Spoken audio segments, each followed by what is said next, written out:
name is Rhonda Langley. I come from a family of German-speaking Mennonites who immigrated from the Ukraine in the 1870s and then settled in the Midwest in the U.S. in big farming communities.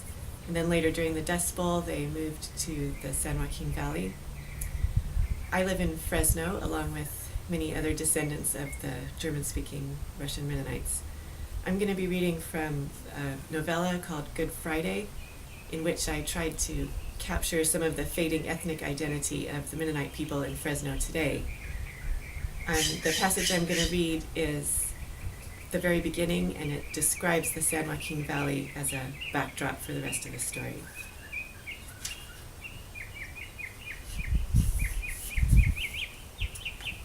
Winds over the San Joaquin Valley blow from the northwest toward the Sierra Nevada mountains. In summer, the valley waits under the hot, burning sky as the wild oats bake to a brittle gold and the poppies flame up in the powdery dust. Nothing breathes. The peaches drink in the heat and soften and blush. The grapes drink in the heat and sweeten and darken. The residents turn on their air conditioners.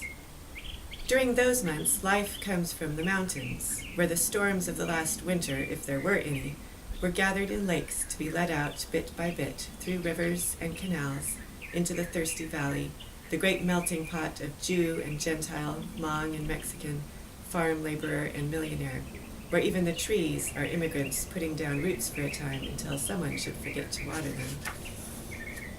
Winds gather over the Pacific in the northwest and bear the life-giving clouds over the valley to bruise and churn and die against the granite faces of the Sierra Nevada.